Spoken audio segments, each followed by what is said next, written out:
Hello, my name is Kara Johansson. I am an elementary general music teacher. I teach grades kindergarten through 6th grade in Worthington, Ohio. I am sharing 3 lessons with you today that I have found to be very helpful with introducing or reinforcing notation concepts in my classroom. Every lesson that you're going to see was developed through the Notebook software, which is paired with a smart board. If you don't have that specific brand of technology in your classroom, you could probably create something similar using PowerPoint or Google Slides. I hope you enjoy what I am sharing with you. So this is the first lesson that I'm going to show you. I have used this lesson 2 years in a row with my first graders, and the children just love it. They think it's a funny little story, and to me it's kind of silly, but I just dreamed it up one day. I tell the story of apple elves, and there's a giant apple elf, and we call him Ta, and there's a little itty bitty apple elf, and we call him Titi. And the giant apple elf is afraid of the little apple elf. So whenever he hears the little apple elf, he goes into hiding in the room and he crunches down into a ball. And the little apple elf is afraid of the giant apple elf. So whenever he hears Ta, he crouches into a little ball. So at this point in the classroom, I divide the kids and I tell them you're either the giant apple elf or you're the little apple elf. And you step to your name. So if you hear ta, ta, ta, ta, they take a step for every beat that they hear.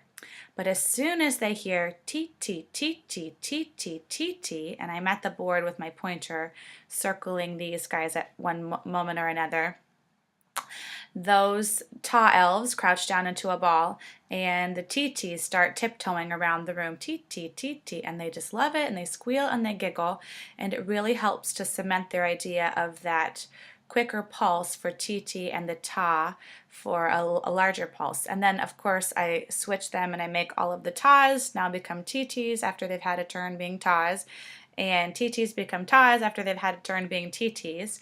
And I tell the story, kind of accompanying it just as I go, that the big apple elf was looking for apple trees, and then I play on a drum the ta beat, so they're walking around. But he heard his TT elf coming by, and as soon as they hear it switch, they stop and then they go to the floor and to their ball, and the TTs tiptoe around them. Obviously, I have to make a lot of reminders about expectations with safety and looking where we're going as we walk around the room, but the kids really enjoy this lesson. The next one that we do before we get really into Ta and TT is this apple tree poem or the song apple tree, and we sing this song first, and then we decide which one sounds like TT and which one sounds like Ta. And then I have a student come and tap apple, and we show that that's 2 claps, and then we show tree as 1 clap. And so then when they see the words apple and tree in our poem, they clap twice for apple and once for tree.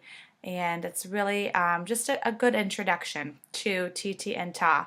I have a few other lessons that I have adapted from the game plan curriculum that we use. This one is Big Black Cats, Big Black Cats, and I have to give credit to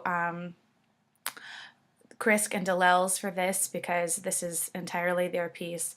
But the kids really enjoy this song too, and it shows big black cats, running, running through the town, big black cats, and then they can really transfer that ta TT through stick notation. So that's my quick introduction in first grade. The second one that I'm going to show you in this video is the 3rd grade video that I've developed. And as you can see, what I've done here is I've made a rectangle using colors and shapes. I can show you how to do that in a minute.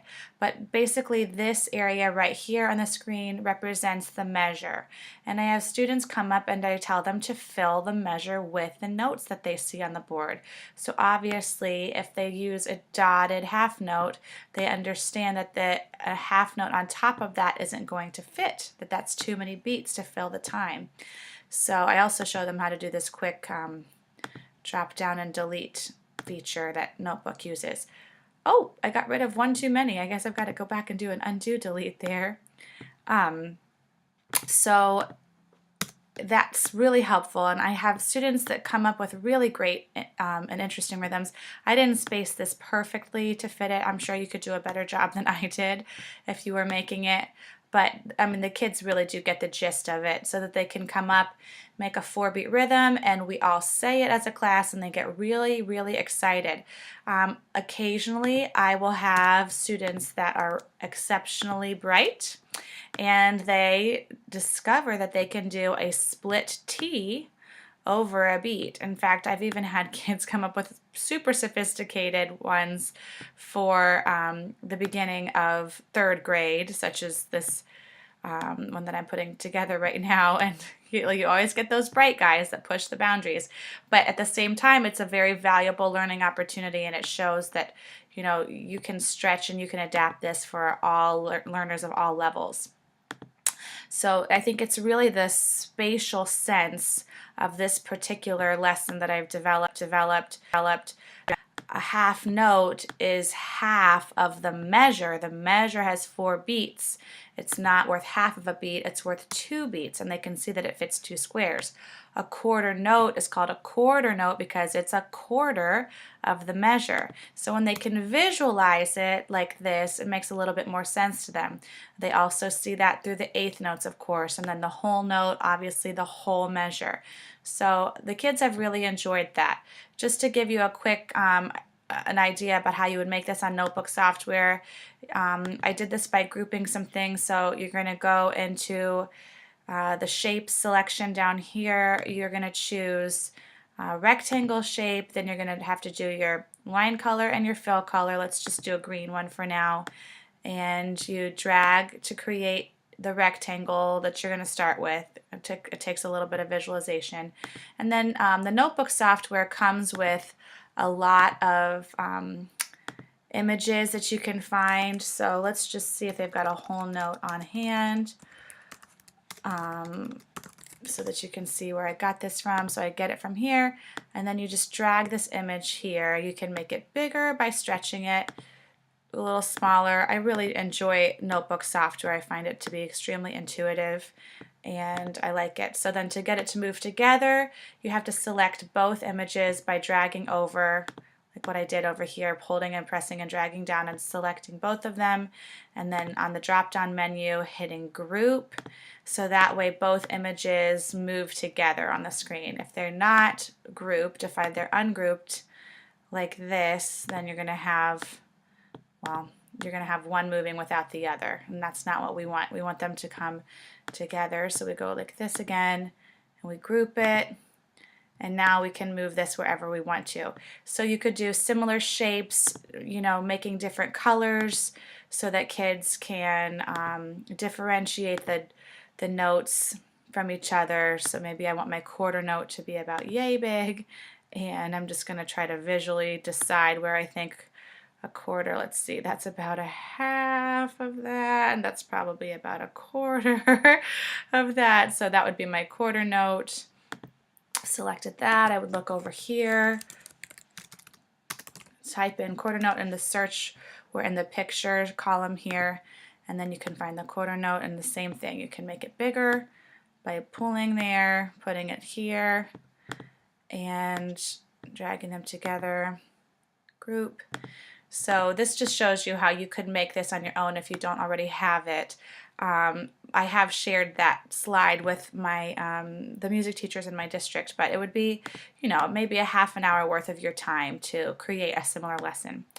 And the final one that I've done with my 5th graders, just recently, as a matter of fact, to help them with their notation skills, is we begin, and it's a very scaffolded approach. First, we just simply, they have to write the entire rhythm, not just the number, of the one that I say. So first I say it with our solfege syllables, or excuse me, not solfege syllables, our Kodai symbols. So I'd say ta, ti, ti, ta, ta. And then they write quarter note, 2/8 notes, quarter note, based on that. And once I've had them, had enough experience writing all 6 patterns, then I say, write the one you hear me play. So I would not say it, I would play it. So for example, if I went, they'd have to find the ti-ta, ti-ti-ti-ta, write it down. Oh, I forgot to mention, I have them do this on dry erase boards. They're pretty inexpensive. You can get little mini dry erase boards. I call them mini smart boards from any teacher store or Amazon. And I've gotten the little magnetic dry erase markers that just stick right to them, or dry erase board erasers. I think they're 50 cents a piece at Target. They stick right to the board, and then I pair them with a marker. So the kids really enjoy using them, and then they hold up the rhythm so that I can see that they've gotten it correct. And after we've spent a lesson doing that, the preceding lesson, what I have them do is we warm up with doing just what I said. So we begin with, write the one you hear me play. So I would play, and then they have to write it again, and they hold up their dry erase boards. And then we move to a little bit more of a challenge, and they're ready for it at this point. Instead of just having to draw something from their memory bank, they've had some experience. Like I said, it's a scaffolded approach. So just using the symbols that I have displayed on the board, I ask them to write the rhythm they hear me play. Now this time they have to be a little bit more intentional about choosing what it was, and it is more of a challenge. And I would say I probably do this lesson 3 times before I feel like they're ready to take a little quiz. So for example, if I played something like this, I would probably do it 5 times because they need a little bit more time to make that association. Once they feel like they're ready, I have them, again, write it down on their dry erase boards, hold their dry erase boards up in the class, and then I have a student come on up, and then they tap the images and they drag it to the line. I play ticka ticka ta, ti ti ta, and they drive it there, and then that way students know that that's the correct answer and that's what it should look like. The kids really are motivated to get it right because it's such a honor to get called up to the dry erase board. So these 3 lessons have been very helpful in strengthening students' notation skills. I have, again, really leaned on my notebook software. There are some days when I think, what would I do if I didn't have this software anymore? It's nice to be able to manipulate something and that students can have such a powerful impact from. So I hope that you've enjoyed these tutorials, and I wish you the best of luck in your own personal classrooms teaching music notation to elementary students.